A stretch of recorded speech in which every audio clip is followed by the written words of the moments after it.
Okay, guys and girls, I'm going to shoot a new video of this 72 International Scout.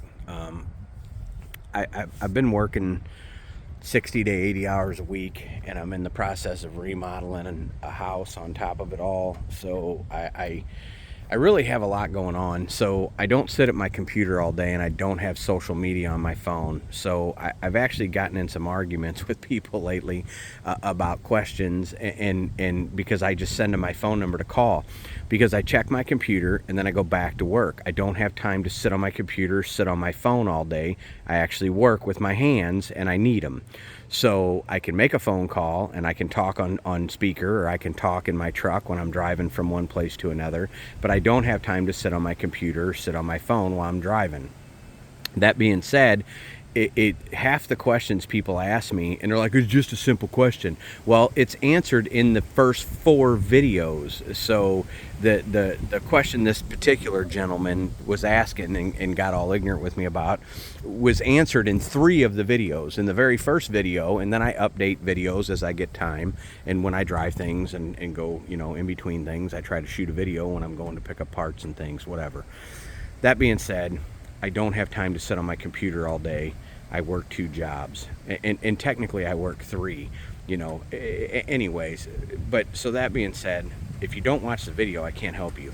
But I'm not going to address these people who won't call. If you're trying to buy a $20, $30, $40,000 vehicle, $50,000 vehicle, and you can't make a phone call, I don't want to sell you a car. Okay, it's as simple as that. Call me a dinosaur, call me what you want, and I don't care. I don't care. I'm not gonna sit and text back and forth all day. I don't sit at a desk all day. So that being said, I'm gonna get to the truck. So if you look, I've had some rust questions, and maybe, I guess I never really posted much of the underneath of this, but I've had dozens of Scouts, and this is one of the cleanest ones I've ever had. If you stare at the seams and you see the factory rivets, pop rivets and things and stuff, it's the body's been worked over at some point. And in the original video, I talked about this rust, and I think what that was on that rocker, if you look at the rocker, it's the rocker can be replaced very easily because it was bad prep work. I'm convinced of that, because the rest of the truck is so crazy clean. I think they didn't put enough primer on it.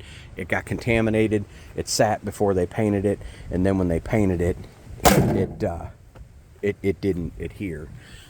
So because where most Scouts are just rotten, to no end, this Scout is not.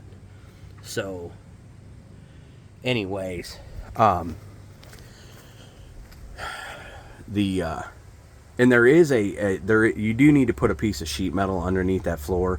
Thank God they did not, because when I did a recent repair, I had to get to the top of the fuel tank, and instead of having to drop the tank on the side of the road, I was able to actually do it from the top side. So, and I'll explain that to somebody when they call.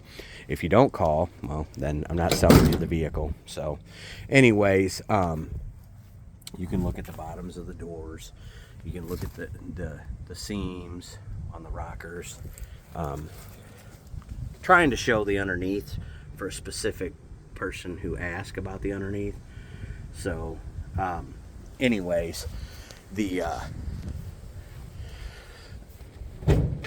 and one of the questions this particular person asked 6 times, I told him to call me, was about that gauge cluster that he had, the speedometer cluster, the entire cluster put on the floorboard there.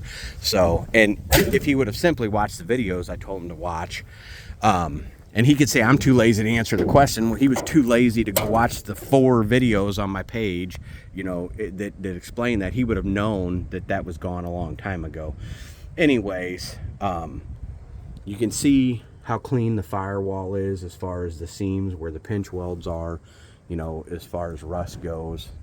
I've had a couple of these that were rusty in the cowl and stuff. The windshield frame is super nice. It is not a show truck. It does have dings and dents. It has had some stuff done to it, but it is absolutely a fun driver, and I've had some growing pains with it myself, because the guy who built it, I've cleaned up a few things and been cleaning up things, and I had a interesting thing with that fuel tank, which I got worked out now. We've been driving this to dinner, and I've been driving it quite far. I actually drove it to the airport at midnight to pick my son up when he came in from on his leave. But anyways, we drive it to dinner a lot. We're actually going to take it to dinner tonight since I got it out. But I just wanted to shoot a new video with some more pictures and show a little bit more of it. So this is what gauges I have, and it's still not complete. It needs an aftermarket gauge cluster put in it, but I put the OBD2 one in, and it got me some features. I got volts, I've got stuff, but you need a gas gauge. You need the gas gauge wasn't working accurately on that when you had that stock cluster in there anyways. So, and the speedometer's off because of the lift, but now you got volts and temperature and some things. There you go.